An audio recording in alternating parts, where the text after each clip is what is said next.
Ready to go. What a morning. I know. We're almost done packing. How far along do you think we are? On our portion, I would say 70%.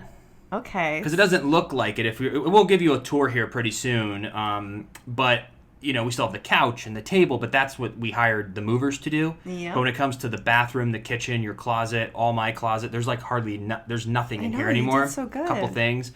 So we've been packing everything up, and I think this time has felt a little different. I'm curious how it feels for you. Every time we've moved, it's been down the street. Mm-hmm. So we've kind of been a part of the moving, where I'm like, let me just throw these in here. We'll deal with it later, because you're renting the truck and you can fit everything in it. Yeah. But moving cross country, they charge you per the cubic foot.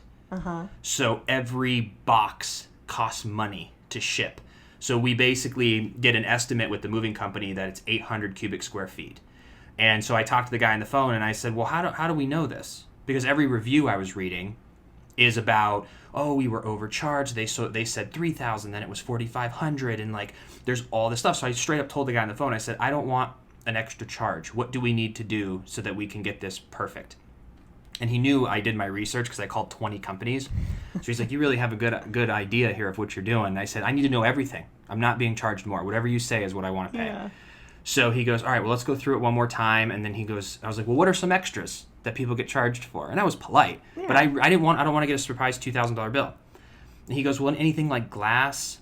And I said, we have a glassed round table. We have a couple mirrors. He goes, well, those, they would charge extra to pack them properly.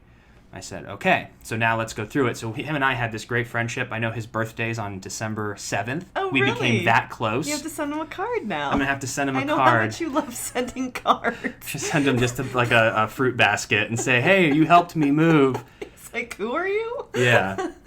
I will tell you, though, this move has been very strategic in the sense of usually, like you said, we would just throw things in boxes when we're moving up the street. But here, like even last night with my closet, I took everything out, I'd fold it, but then I'd set it in piles for you so that you could really strategically place everything in there.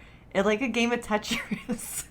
That's how you move. It's also, too, not only because we're trying to be efficient with less boxes, but also if it's not packed perfectly and they're being thrown around, that's how things break. If you put everything in where it's solid, so if you were to shake it, nothing moves, that's a more secure packing because the insurance doesn't cover self-packed items. Oh. So we're only insured with what the company packs. So everything in those boxes, they could go and practice and just hit them with bats and we're not covered. Not that they would do that. But I want everything packed so strategically, like I'm wrapping it so beautifully because we're spending a significant amount of money to ship this stuff. I don't want it broken. I would rather, not ship it and get rid of it now if it's going to break. So I'm like, if we're packing it and we're spending the money, I want it to arrive safely. So basically, if you hired them to come here and pack everything up, which I can't imagine because that would take them forever, that would cover the insurance if they did it. Yeah. But if you look, if it's taken us, 14 hours already now. That's what I'm saying. And we're still not even done. So how would they ever pack that? And I don't want them here for 5 hours. No. They're going to walk in and I want them to come in and say, we have moved 2,000 times in our career and we've never seen someone this prepared. I don't want them to do anything. I just want them to carry it, wrap the expensive things, and put it in the truck. And I want them out of here in 2 hours so that we can hit the road. I don't want this to take 6 hours because then you have to stand around awkwardly. It's during a pandemic. It's kind of the worst. Yeah, when I just want to be waiting, and you're like, okay, what do I do? Yeah, in and out. So we're making good progress, and we're getting rid of the things that we don't need, and but it just does feel different because we're not going to see this stuff for like 3 months. I know. This isn't just going to be there in 2 days or a day or 2 hours, like when you move from a local spot. Well, that's why too. Even packing my closet, I've been a little more. It's been harder for me to part with things because I go, well, I'm not going to see you for quite a few months. Yeah. And like even in Florida, I'm like, well, the weather, it's probably going to be warm, obviously. But then as we get into the fall, December months, you never know. It could be a little cooler. I'm like, do I need a light jacket? Should I pack this? What am I going to wear on the podcast? Yeah. Or any of the photos I take. I mean, I have a huge suitcase and a big pile of a lot of shoes I am taking, unfortunately. Yeah, as long as we keep it within 12 large boxes, we're good. And No, the shoes, I mean, that I'll be packing to go in the car. Oh, well, a whole nother- those can fit in the garbage bags, though. My shoes? Yeah, because the trunk, this is the cool thing that we have a Volkswagen Jetta, the trunk and back seat's huge. That's true. So now that I've cleaned that out, which did the final number on my back leaning over, it fits 2 massive suitcases in the trunk. Yeah. Then we can stuff around those all, like my clothes, my handful that I'm bringing, I don't mind putting them in a garbage bag so that they can be malleable. And your shoes can fit in there. I'm just saying you can't put a third suitcase, but we can fit probably 4 suitcases full of stuff if we put it in bags. Then in the back seat, where I'm going to bring all my electronics, we'll put Benji's bed on top of that. We'll put the cooler behind that, his strollers behind your seat, and then all the lights and more equipment's here. And then we'll throw maybe like my backpack with the laptops in it, your like flower bag that you always bring, your purse. And then I don't want any of our view obstructed because it's such a long drive either. So we'll have... This little piece of hair just popped out. It's because I have an idea. I just know when you're editing, you'll be like, why didn't you say anything? Anytime Fred has an idea. Yeah. My hair pops up. Yeah. But like I said...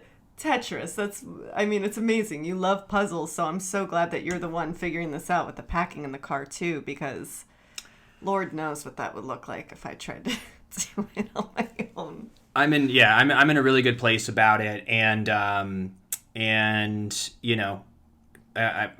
we're days away at this point. Last packing question for you, and then we'll hop in. When do you think we should pack our car up? Like the night before, the morning of? Morning of. Right? Well, while they're packing, we'll just have everything we'll go out the back door situated. here, and because they won't be using this. That's true. They'll go out the front. We'll just go out the back because I'm not going to leave our stuff in that garage. There's been break-ins and stuff, remember? Okay, well, we've got a plan. Yeah, we have a plan. And then I think because I'm more optimistic. We always seem like we're more... I'll never say no to like a grand idea where I was like, oh, like we should podcast at every hotel. It sounds amazing. Right. But then when you're there, we've done this before where you're exhausted and then you don't want to do it. But I think there is one hotel we're going to stop and podcast in, but just one. That's fair because I think it'd be really interesting and I want to do that. But we have to also bring in the equipment. It's a big thing. There's only one stop we can do that. And I think everything else would become just be too much of a hassle. Yeah. And we're just going to want to relax after driving. I was just going to say we're also doing big drives. And when we get to Florida, when we're finally there and set up, our first podcast back could be about the trip, everything that was happening. So I think that would be fun. Well, right now, because that's what we're doing. We looked at our calendar and we went over this yesterday. Yeah. Of which days, because now that we're starting the Days of Our Lives chat extension, we should just call it the Days of Our Lives chat now that the extension's here. We only took 1 week off. And ate spicy sauce, which is delicious, by the way. But we're lining up a bunch of guests. So we already have a bunch of guests coming your way on Friday. So this is going to really help us because with these final days of packing, with going cross-country, getting settled, wanting to be able to produce and keep up this schedule of the 3 podcasts a week, we've decided we're going to interview for the Days of Our Lives chat, Days of Our Lives castmates, and then we can bank them. So this way it'll help us. In the next week, we can interview 3 or 4 of my castmates. I can edit them and then have them prepared for the next 4 Fridays in a row. Right. So that we can keep up with that, but we can also just enjoy the trip and know we're not going to miss a day because the Fueled Up episodes on Monday, we know we can film. The Wednesday ones we're already going to schedule. Yep. So we're going to be able to do that, but we essentially were trying to figure out how do we keep up with that schedule but also do this final move and get the things that done. So we figured it out. Yeah, we did. It's gonna be great. So basically, we're filming this today, and tomorrow are going to be our 2 busiest days, and then we're really going to have time to really focus because as much as producing and editing all the podcast and creating the content plus the packing and everything, we need some sort of just like decompression. Yeah. But I feel the podcast is that for me. It allows me to like talk it out and like share what's going on. And, but yeah, so we'll have all of that together. And, but yeah, let's hop into the podcast here. Welcome everyone to the Freddie and Alyssa Show. If you are new to the channel, please subscribe. It's what all the cool kids are doing. Like and follow if you're watching on Facebook. If you're listening on a platform like iTunes, hello. If you want to leave a 5-star review, that would be amazing. Hello out there. Hello. We're in your headphones. We're in your headphones. Oh, no. This is probably better. Imagine if I had a soft voice. Now I just smacked my lips and it probably sounded disgusting. We treat our iTunes listeners so well. You are now getting very sleepy. You are now getting very sleepy. Anywho, like and comment. All these likes and comments and subscriptions, they go a long way to help us build this channel. And we are on a roll. We are rocking and rolling with this podcast, and we can't thank you all enough because it's kind of a both sides of this. Us producing it and the people who are showing up and consuming it is what's making all of this possible. So we thank you very much. I also want to give a shout out to a couple new producers of the show who became members, and John D. We're gonna have a bit of a beef here. You're gonna be mad at me. John D. That's his name that shows up here on his YouTube name, but he commented and shared with me how to pronounce his last name, and I couldn't find the comment, and I forgot what his last name was. So John D., comment once more if you wouldn't mind, and I'll call out your last name. But it says John D. here. Joanne Goldstein, Debbie Caxon, and Don Dorward. So welcome everybody, and we have a few more. I did not forget you, but we're just doing a few every podcast here. So welcome to the producing team. Welcome to the members only. You can enjoy the exclusive content on our community tab. If you want to learn more about that, everyone, you can click the link below, and you can learn about how to become a member and all the exclusive perks that you get, including our new Fueled Up edition of our podcast. Also, if anyone out there is getting a little bored with those bland blue masks and you want to spice it up, we've got you covered literally with a cloth mask. We have a pride mask here. They're very durable. I know I get made fun of for the stretching, but you can't do this with the cheap ones. They break. It's true. We got some mustaches here. We've got some golden anchors. I don't know if you can see that in the camera. And then we've got today. I know. And then we've got an hourglass mask, and we've got many others, and we have that link down in the description as well. And lastly, if you want us to sing you happy birthday or give you a shout out, I've been doing a bunch of cameos recently, and I just have a lot of fun with them, and I just appreciate being able to reach out personally. So if you want to book us on Cameo, myself, Alyssa, or both of us, you can go to cameo.com/FMSmith319. But I want to hop into our podcast today. Let's hop in, baby. And I think one of the most interesting things that are going around the news right now is that the Kardashians are wrapping up their 20th season. And what's interesting about the Kardashians is that they have been at the top of people's list of probably the most famous people ever. People love them or hate them. Mm-hmm. But the thing that I want to make a point to is that they have literally changed the game forever. And now that they're calling it quits, it's actually making room for other people in the reality realm. Mm-hmm. And it kind of set the precedent of this new kind of influence and this new kind of fame. And I know even fame and influence kind of has this negative connotation to it. Mm-hmm. But if you look at it in a positive way, if people are using that influence and fame to do good, to entertain, to educate, to inspire, even with our micro level of influence and fame, I feel that we are very conscious about making content and making posts that people feel good about, that we can kind of, if we learn something, we want to share it with you. And they're at such a scale. And they kind of paved the way. And Paris Hilton, because we started watching that documentary, she started it all. She was the first person who was famous for being famous. Yeah, they literally say she's the grandmother of being an influencer. You know what I'm saying? She legit started it. And what's so crazy is we were watching her documentary on YouTube. It was like a YouTube special. Yeah. And we saw in it, and I completely forgot about this, Kim Kardashian, who's also reality TV royalty, was her personal assistant back in the day. And, you know, they'd always go out to the clubs together and be seen, and Kim always knew, like, hey, I love the limelight. But Paris was the very first person, just famous for being famous. And then she got The Simple Life with Nicole Richie. Did you ever watch that? I didn't, no. Oh my gosh, I love that growing up. But it's been really interesting watching her documentary. We still have a little left.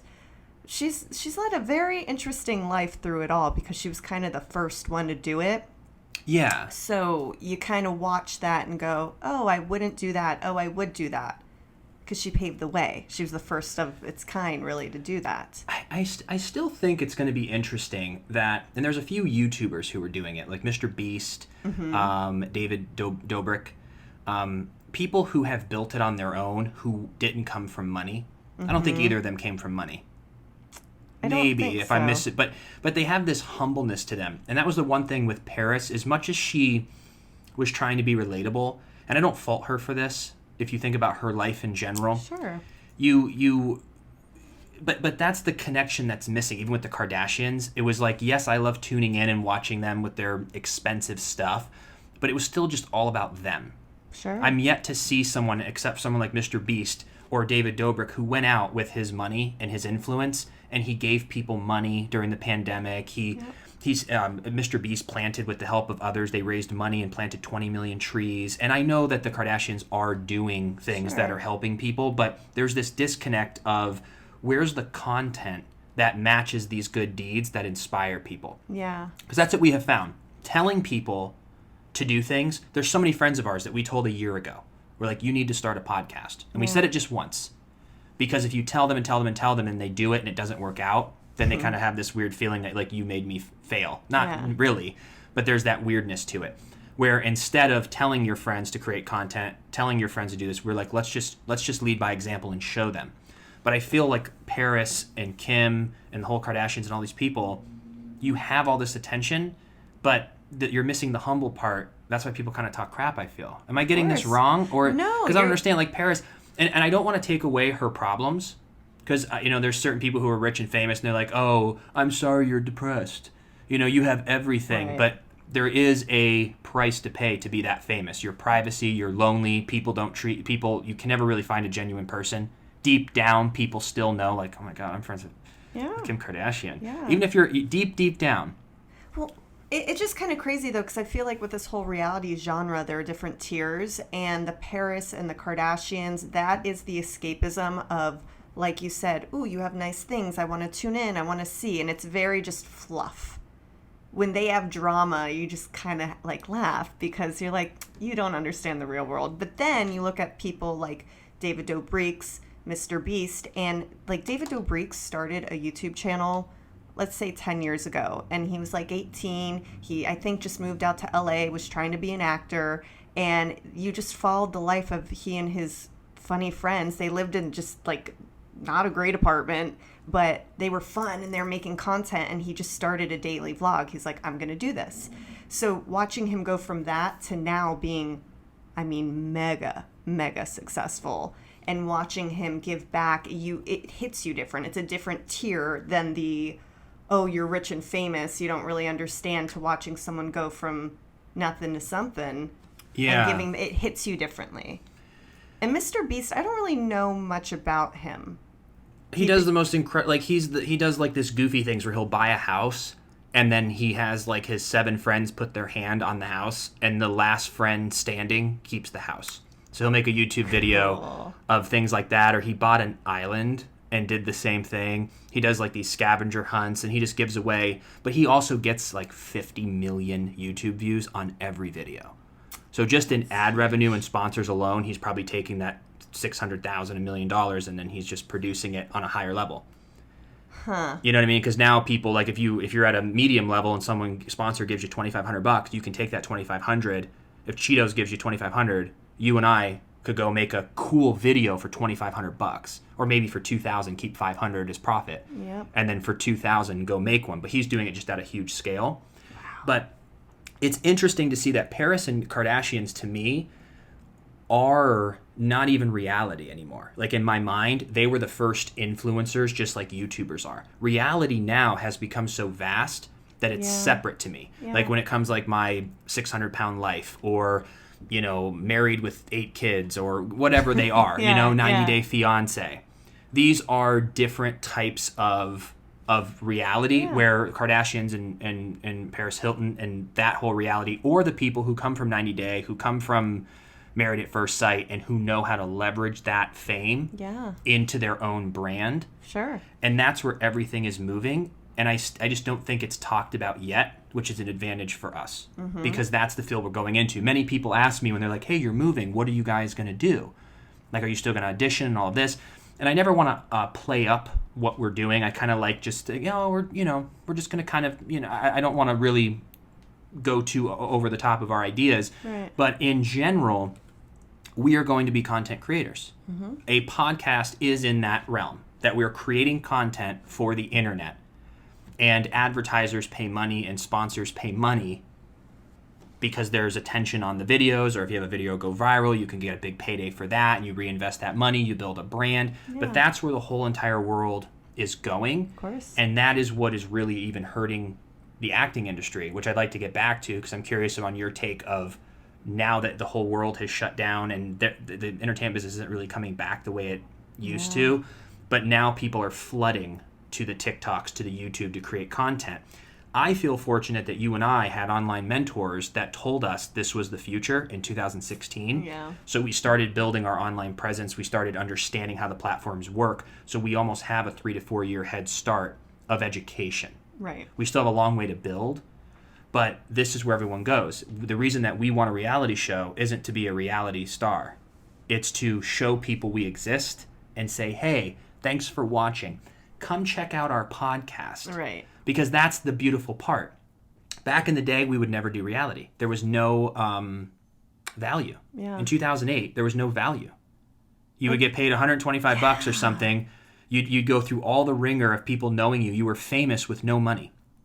You'd have to be on like the hills or something where at least they were able to show up to clubs and get a $50K payday.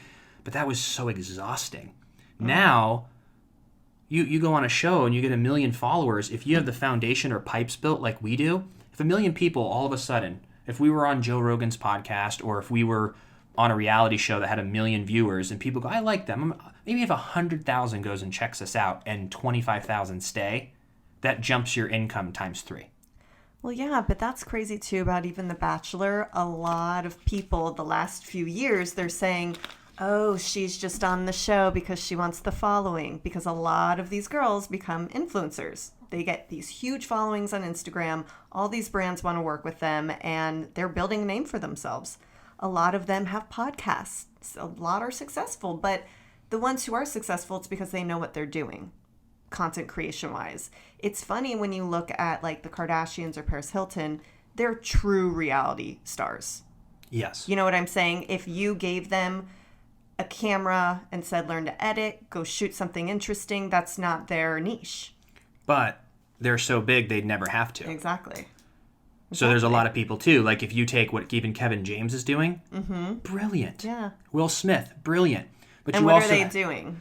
Oh, yeah, sorry, in case someone knows. So Kevin James, you know him as the stand-up comedian, the King of Queens, the, what's his new show? Not Can't Hardly Wait. Good movie, though. Catching Up with Kevin. Kevin Can't Wait? Something like that. But he's also been in like so many A-list films. Everyone knows Kevin James. But he has started a YouTube channel. He probably did it about a year ago. But he has a high production value because he has the money. So he has a team of people who are editing, who are putting it up. I doubt Kevin James is sitting in his office after shooting a film for YouTube for 2 minutes and editing it and putting it up on Instagram. Like, he has a team. So people like that have the advantage, but there's still something raw and real about building it from grassroots. Yep. Kevin Can Wait. Kevin Can Wait was his show. And then Will Smith kind of even did it earlier. And he's built relevance on YouTube because even his movie star career, he was the top movie star. I think he broke every record up until 2012 or 13 or 14, where he had his past 10 films grossed $1 billion. He was the first actor to do that. Then he did a movie Afterlife or something with his son, something after. From that moment on, or there was even something before, maybe 7 pounds or something, but it just declined. Oh, yeah. It declined. He has not come back with a banger. Maybe Bad Boys 3, but that's off of the initial brand. The initial brand of that. I think he's doing an I Am Legend, another iRobot. He's going back to those, but he's staying incredibly relevant through his social media. Yeah. Because only people like Mark Wahlberg, Denzel Washington, Leo DiCaprio, Charlize Theron, Jennifer Lawrence took a little bit of a break.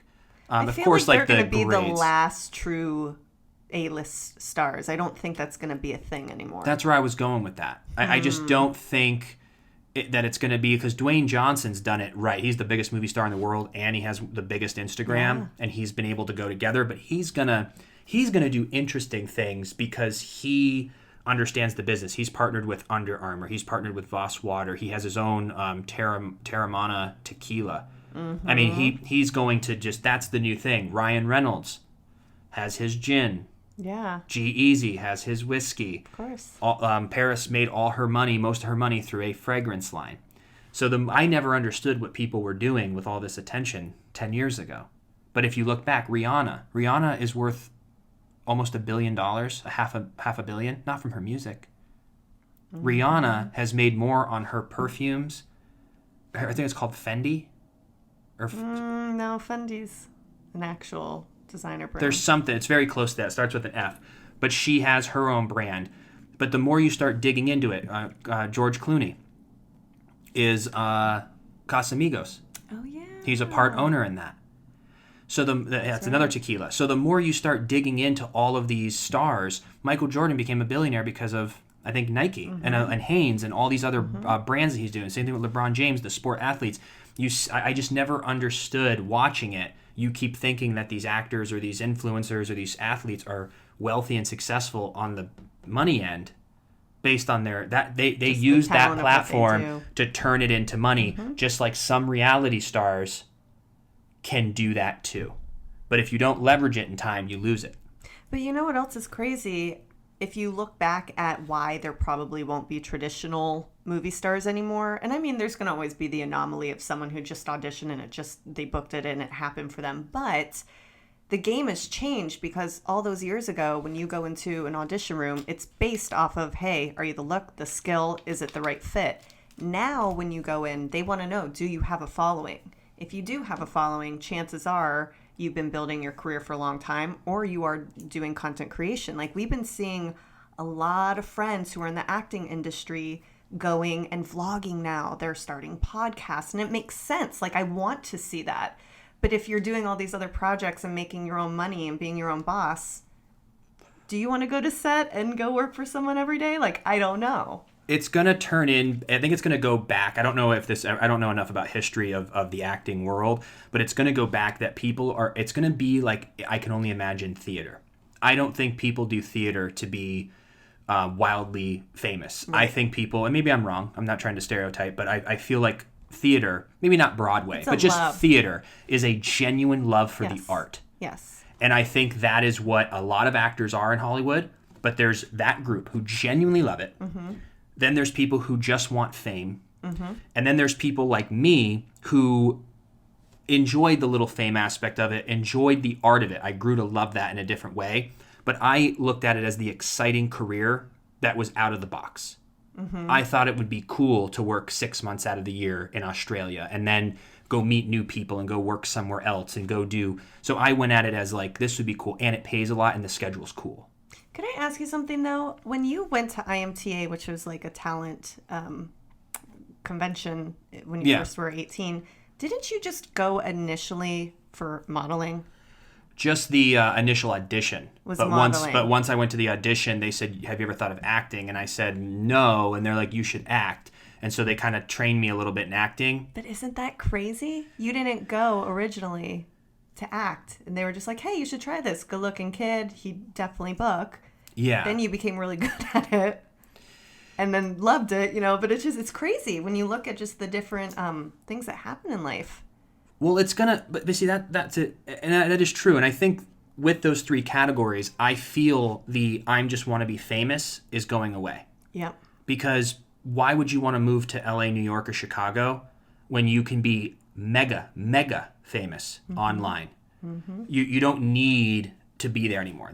I think that's gone, to be honest with you. Yeah. I think there are still some people who are still like, oh my God, if I could just be in a movie. Yes. But that's to be like famous and different. I'm talking like I'm going there to be famous or finding someone who just that vibe. Yeah. That those people are going to go online. Yeah. And then the people like myself who were like, well, I like the work and the flexibility and the creativity, and like having a little fame gives you leverage. Goes back to the whole branding thing. When you build enough leverage and influence, you can then, if you and I want to sell our own beer or our own coffee, having a huge amount of attention on you helps you do that, helps you partner with brands. The Fat Jewish, who's the guy on Instagram, he went and spoke at Harvard Business School with assless chaps. If you don't know him, he's just this funny guy, and he sold this rosé in a can to like some company for hundreds of millions of dollars, but he's got like 15 million followers. Anyway, this business portion and creative portion is what brought me to LA. Because I couldn't do it anywhere else. Yep. Now you can do that on YouTube. You and I can raise money, shoot our own film, and release it on YouTube. Yep. And make money and build brand. So it almost seems to me, all that's left of the 3 pillars is your genuine love for film and TV. And if you don't care about the fame, or you don't care about the business and the creative part of directing and writing, and you just want to be an actor, then you go and you audition on tape, you're there, you're meeting producers, you're like, hey, let me be in your film because you want to be an actor. Right. That's what I believe is left in Hollywood. Well, you know what else is crazy? I saw on Instagram the other day, there's this casting director I follow, and she said, oh my gosh, we just did our first successful chemistry read for a movie they're casting. So they had 2 actors. Oh, through Zoom. Through Zoom, yeah. Oh, yeah, sorry, I didn't say that. But they had 2 actors on Zoom acting with each other, but they weren't in person together. They were on their own separate cameras, and they did the first chemistry read. So usually right before you book, you're together with the other actors in person. They want to see how you guys vibe. And she said it was really successful, and you could tell. What was the project, though? I'm not sure. There's definitely going to be times where you need people in person for what it is. Sure. But there's probably a lot of acting that you're like, hey, this is a guest star of 2 people falling in love on CSI. Let's just see if they like each other because we have to do 7 minutes with them. Maybe it was a huge thing. I don't know. The other thing is when we did our commercial audition together, I remember feeling so relieved for the casting director that she was in her living room. And it also brings down your walls, because if you walk into a room where you're signing in with a guard, you're finding parking, you kind of feel like a little intimidated. Yeah. And then you walk into this room, it's their energy. It's their house. And then you're like, okay, I have to do this. It takes that away. It makes them human. Even all these celebrity interviews lately, they look more like real people because they're not with makeup and lights. Like when you see like Will Ferrell or Joseph Gordon-Levitt, they look like real people in their house, and you get to see more of their personality. Not just what they're wearing, but what their house is like. But she was sitting across from us, and I kept thinking to myself, she doesn't have to do any small talk. She can pause and go to the bathroom. Yeah. She just goes, we do it next. How easy. I don't think they'll ever go back, even if there's a magical thing that goes in the air and no one can ever get sick from anything ever again in life. I don't think people will ever go back. It's like saying, let's go back and not have shipping. Let's have to go to the store and pick up everything. Once you get a taste of Amazon and once you get a taste of shipping, there's no going back. No. There's no way a casting director is going to be like, yeah, I want to go drive in traffic, go sit in this building, have 17 people in the waiting room. One who goes, I'm so sorry. Can I cut in front of you? I have a call back across the street. Do you mind? I'm so sorry. All that's gone. Well, also, too, think about, like, casting directors, even at commercials, there's a huge line of people waiting to get in, and they're like, oh, my gosh, I have to excuse myself and use the restroom. So they have to pause everything, and everyone sees the casting director going out, and they're just like, oh, my God, she's going to the bathroom. Let's go to the bathroom, too. And then she's going to the bathroom, and everyone's trying to talk to her and be like, oh, hi. Like, you know, just how everyone just, oops. We'll beep that. Just tries to like schmooze, and it's like, I'm just trying to go to the bathroom. It just, why would anyone want to go back to that? They don't. And I just think it's fascinating because for anyone who maybe is not in the industry, maybe it's like, oh, but we are all affected by the content that we're consuming. Mm-hmm. And I think it'll be interesting to pull this clip in 5 years that we were kind of in the middle of it. And I'm seeing it. And that is what has helped us make this decision for the move. Mm-hmm. And that's the thing that I haven't really been able to explain much of, is that, you know, I don't know it, even though I want to see my family, even though I want to be closer, even though I want to have a a more affordable house, to be able to get into like a house at an earlier age. And if there was no way to create content with the internet, I still think I would stay because that's the only way you could do it. There was no other option, yeah. I wouldn't be able just to give it up. So that's why it's funny too when people are like, are you going to quit acting? It's like, yes and no. Like, you still get the same vibe through podcasting, or once we were able to do some short films. And like, we're going to produce like our YouTube and Facebook, what we have it on, like what we want to do. And we just don't want to get too ahead of ourselves here. But we're going to be acting and producing and meeting people locally, and people are going to be flying in, and people are, there's a lot of things you can do on your own to just make content. So we're not leaving acting. We're just doing it in the new age way that's going to be normal in 5 to 10 years. We just think we're early, and we think we're going to be able to build a brand and be able to make films and just give it to everybody. Well, what's really cool, too, with content creation and the online workings of it is once you build your audience to a big enough number, all of the big gatekeepers in Hollywood see that and they go, oh, well, they have this huge reach. I want them in this. I want this. So you mean like the TikToker Addison Ray? Oh, please tell me what happened there. She has 60 million followers. Let's just start there. Yeah, 60 mil on TikTok. Got famous from TikTok, and this is just facts. This is what I'm sitting around seeing, going, yeah, I'm not gonna keep doing this treacherous grind of gatekeepers and having other. When I see someone like Addison Ray, who is putting up 4 videos a day on TikTok and on Instagram, and gets, maybe she auditioned, I don't know, but she got offered the lead in the remake or spinoff of She's All That. Yep. It's going to be called He's All That. Yep. And maybe she was the Freddie Prinze Jr.'s character. Yeah, so and it's gonna role reversal there. But maybe she auditioned. We could look into it. But they're looking at it like, look, if we can just if it was a movie like that, I wouldn't even need to see her. I see her on TikTok. She has a great personality. I would definitely book her if we were going to do it. I know I could direct her with a little improv and just make her comfortable if she never acted before, and do it. Yep. The most important thing is that they're going to go, all right, Addison, so we're live. Do you want to go ahead and make a TikTok about it?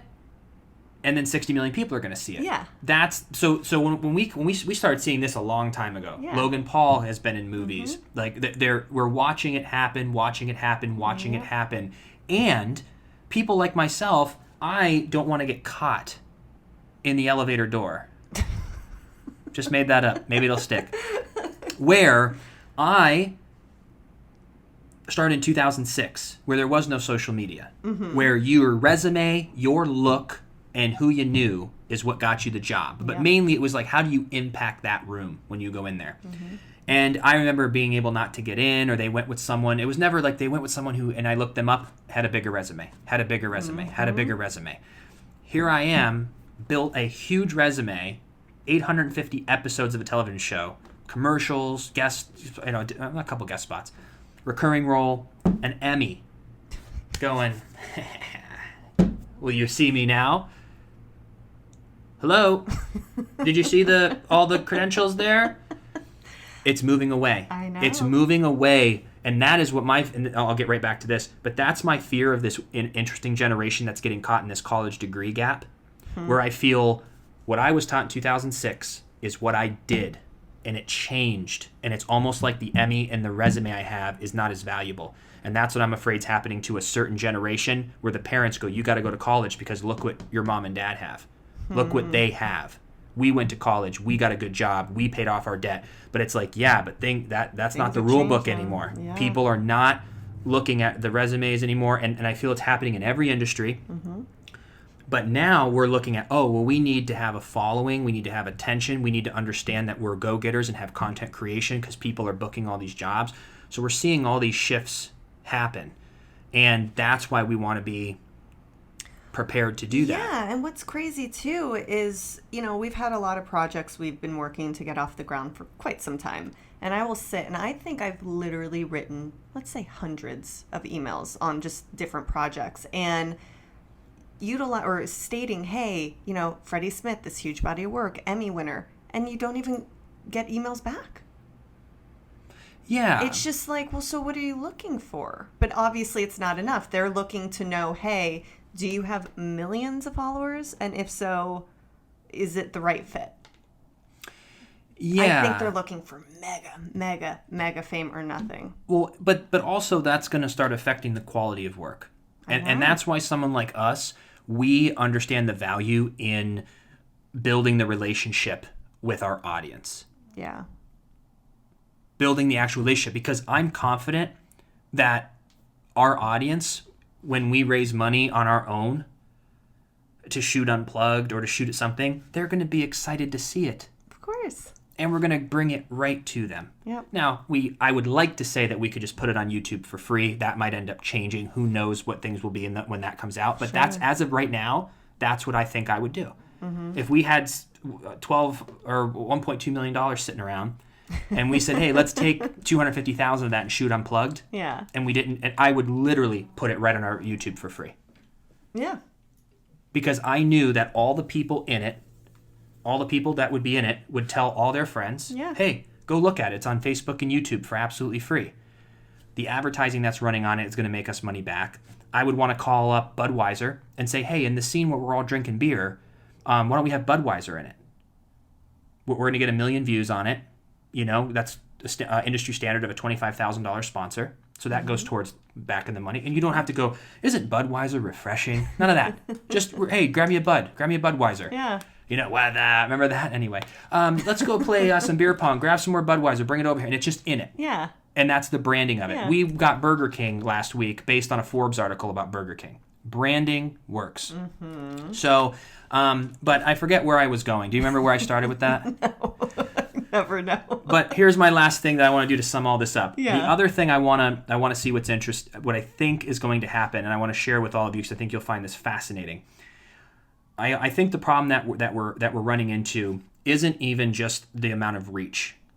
I think it's that the packaging of these top agencies is taking over, because I think the studios are going, what the heck are we going to do? Mm-hmm. People are choosing to watch a Joe Rogan interview with Elon Musk for 3 hours over a $30 million film. Yeah. And his is free to watch. You click on our YouTube and I go, oh my God, look at these amazing. Tim Bilyeu's interviewing Hilary Swank and we're watching her new show Away. I get to watch Hilary for 47 minutes talk about positivity and probably plug Away on Netflix. Sure. For free. Yep. Or I can go and learn about a character or storyline. Like, things are shifting. But what packaging is, that CAA, which is the top agency, right? One of them, yeah. One of the top agencies in Hollywood discovered packaging in the 90s, and it's what made them huge. Mm-hmm. And essentially what they do is they have all the top actors, top directors, and top writers. Mm-hmm. And when a studio would say, we want to make, I don't know why I thought of Joe Dirt. So random. But we want to make this film, and we want David Spade as the lead, or I'm sure he wrote it, but that's a bad example. Right. But you know what I'm saying. Unplugged, and we want Freddie Smith.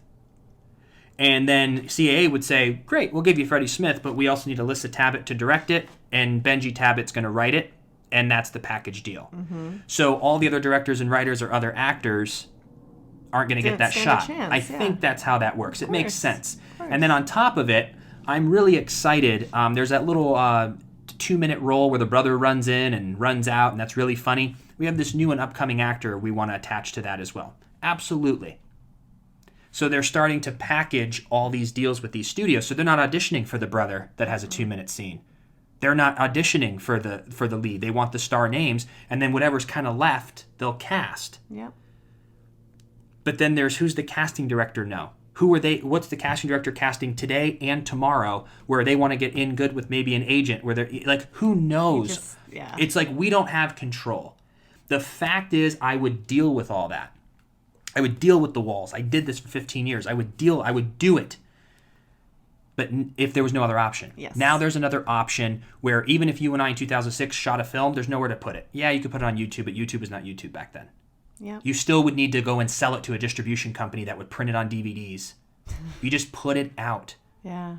So that is like that's what I want to do, and that's what I see is happening. Yep. Well, we're going for it, baby. We're making the move. We're going full time into content creation. And you know what I think the most important thing with content creation is that you genuinely love it. Because if you're waking up every day and creating, you have to enjoy it. And we do. So yes. I feel so grateful for that as well. Because when you're just trying to act, there's only so much you can do. You know, as an actor, of course, they always have that joke. You're always waiting to hear from your agent for auditions. You're paid to wait. You're paid to wait. You can go to classes. You could write skits with friends. But when you're content creation, it's like, great, let's go out and go explore the city and we'll vlog it. Let's do a quick podcast. Let's go take pictures. There's so you can do. Many you avenues. Can do. Yes. You can do. Yes. And the most fun I've ever had in acting was when I had more responsibility. What I loved about Sunny was the lack of responsibility also. But I wasn't there long, or it would have bugged me. If I was there for 16 hours a day and just sat in my room waiting to be called, it would be torture. Of course. The fact that I was only there for 3 hours and had the lack of responsibility, meaning I didn't have to do wardrobe, I didn't have to light, I didn't have to do the sound, I didn't have to edit, I didn't have to do makeup, I didn't have to make calls. I get an email, they say, be here at 7 and say these lines. Wonderful. Yeah. But that's great for 3 hours. If I had to do that Monday through Friday for 16 hours a day and you just sit there, it's so boring. That's why they say an actor is paid to wait. Yeah. But when we did Addicts Anonymous, that web series, when we shot Hiker, so fun. When we shot our own things where I was like, oh, we are acting, but we're also like, oh, get that shot. And you're like, and the whole time you look up and you're like, the sun's going down because you're so in it. And we have ideas that we want to bring. And that's also a better thing of like living somewhere like Florida is when your overhead is lower, that's less money that we need to pull out of our business. Right. That we can put back in to let's hire a videographer, let's hire someone for lights, let's go spend $2,500 on this cool video. Yep. But if your overhead is $7,000 a month in LA or it's $3,500 in Florida, that's $3,500 less you have to pull out of the business, and you get to just make videos for the audience to enjoy for free. Yeah. And then it builds and builds and builds and builds. So I just see the business, I see what it is, but I guess it's just content creation. So many people on Instagram have been hitting us up because they were seeing that we were moving, and they're like, hey, what the hell? You're moving? Like, what's going on? And everyone asks, like, well, what are you going to do? What are you going to do? That's the biggest question. What are you going to do? And I don't really know how to explain it. So I'm glad we kind of... Subscribe and you'll find out. Subscribe and you'll find out. Yeah, I think content creation is what the title is. It is. And it's crazy, too, looking back, because I know we've had this discussion in the past. The happiest I feel I've seen both of us is when we're creating, like when we did Addicts and Hiker, we're just so excited every day to get there and create and work, you know, because we started, well, you wrote Addicts, we did Hiker together, but then, you know, just producing and all of it and having just the control, I guess. Yeah. You're not just the actor showing up to do your lines, you're really in control of the creative. Well, and you see your baby come to life. Yes. There's something more. Like when me and my 3 buddies were writing Addicts, we would sit around and you're pitching jokes. Yes. And then you're writing it down. Yes. And then when you go that day and you're like, action, and then these people are saying your lines. Remember Lori Loughlin played my mom? I was like, that's amazing. And then, you know, I don't know how that didn't really age well. But, you were so excited to have her on your reel this year. You're like, dang it, Lori. Right when I'm no longer working. I have you on my reel. I still have her on my reel, but so or my comedic reel I do. But yeah, she played my mom. Matt Walsh played the dean. So we had a lot of really great actors in that. But to see them say our lines is different. Yeah. It's different when they're saying it's just a different vibe. So it's 2 different things. But I feel like directing and producing and writing old school and acting was different. It was a little different, kind of the same, but at a bigger scale. Now there's this new avenue where we control everything. We have the relationship with our audience. And we can create, direct, produce, write on the fly, shoot how we want. There's no regulation. Yeah. There's no one who's going to say, you know, you have to shoot with this lens or this and that. If you can tell a story, there are people who just tell stories with their cell phone. Yeah. You don't need $20 million unless you're doing these CGI big films. But all these even independent films, you look on IMDb Pro and you look at these box office, these people are spending $1 million or $2 or $3 or $5 million on these films. Yeah. And then you look at opening weekend, they gross $700,000. Like you had 70,000 people. You spent 18 months, and it's just crazy. It's like I think people are gonna be able to shoot independent films with heartfelt stories. Yeah. I want to hear. There's this guy on YouTube I just discovered, and he interviews homeless people in LA. I don't know if it's just LA, but it's called The Invisible People, maybe. Okay. And I'm interested. 12 minutes, you hear these people's stories, and it gives you a perspective. It humanizes homeless people in a way that you don't see anywhere else. Wow. And I love when you hear their stories, because there's a lot of people who aren't sick, who aren't on drugs, who are just trapped. Mm-hmm. And you hear these crazy stories, and he's just producing that. And I want to hear people's stories. Mm-hmm. I was even thinking earlier, I was checking out, a friend of mine did a vlog.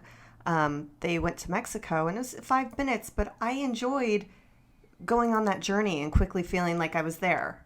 And I feel like as humans now, with everything in front of us, we're always just wanting to see that quick thing. Like, that's what interests me. I couldn't sit down and watch a 30-minute show right now. I'd rather see that quick vlog. Mm-hmm. That's where my attention span is. I'm like, oh, I like that. It's real. It's reality. And there's something that, maybe it's that whole FOMO thing, the fear of missing out, but you don't have that anymore because you just kind of see what everyone's doing. Yeah. You know? It's a different kind of consumption with content. And even if you watch the industry, all their biggest shows are reality. Mm-hmm. The Rock Show, Titan Games, reality. Yeah. All these game shows, AGT, name everything is reality, because it's cheaper to do, it's efficient, and people are starting to like the information. They're used to seeing people now because of phones. We're at this point, 2020, people, it's almost a treat to watch scripted film. Mm-hmm. Like, I can't wait for the new James Bond to be released. I cannot wait. I can't wait. There are so many films that they've put on hold that I just can't wait to see. Yeah. And there are specific films that are still made to be watched at a theater. At home, I still enjoy. Sure. I can enjoy. I'll watch Avatar 2 at home. I don't care. I want to see these films. But it's like, for an independent creator, we're not going to be able to create an Avatar. Mm-mm. That is still for the James Camerons and Leo DiCaprios and the Tom Hankses and like the Denzel Washingtons. It is. There's a huge industry for that. Yeah. But all the stuff below that is going to move online. I think. I believe that. So the reason that we're sharing is, I think it's just really cool because we're in it. Yeah. And I'm talking to all my actor friends. Yeah. And I'm hearing, I hear all the stories. Of course. So I'm sitting around going, So, but that's what we're going to be doing. I just don't know how to explain it any other way, that we're going to take a camera and we're going to create content and give it to you all for free. And that's just what it is. I mean, I think, maybe with the whole subscription model, there'll be something there where you can, it will cost a little in the future. I don't know. But the way things are going, it seems like we're going to be able just to make it, put everything out for free for years to come. And once we're at a level that we can just produce a film a year, that's going to be great. Heck yeah. And let the audience decide. Yeah. People are saying no to Unplugged based on a gazillion things, when all that matters is, what did the audience think of it? Yep. But if you never get it made, the most important aspect of the whole film, you don't ever get to never comes to fruition. Yep. All that matters is, what does the audience say? Yep. If we make a film, the audience goes, we love you guys, not the best. Then all right. Next. Or it could be, this is the greatest film ever. Yeah. And I would rather the audience decide than 17 people. And we've been trying, and it's not us being like, well, we tried and we couldn't. I mean, we would continue to do so, and we're going to until we get to the point where we can make it on our own. We're going to keep emailing, so as much as we're crapping on it, hey, call us up, Netflix, we'll do it. Us back. But I think it's important, though, to understand both lanes. Yeah. That we're going to try but not rely. Ooh. I don't want to be. I want to try but not rely, and I don't want to be caught in the elevator door. Oh, my shoelace. Yeah. Oh, ding, ding. Ah!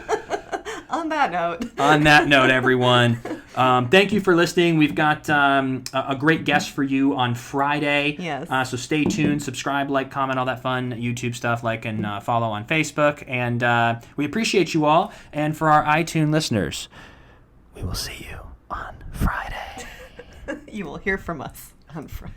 Damn it. You will hear from us on Friday. It's so weird hearing you so low. I know. I never hear I that. project. You do. All right, everyone. Have a good one, and we'll talk to you soon.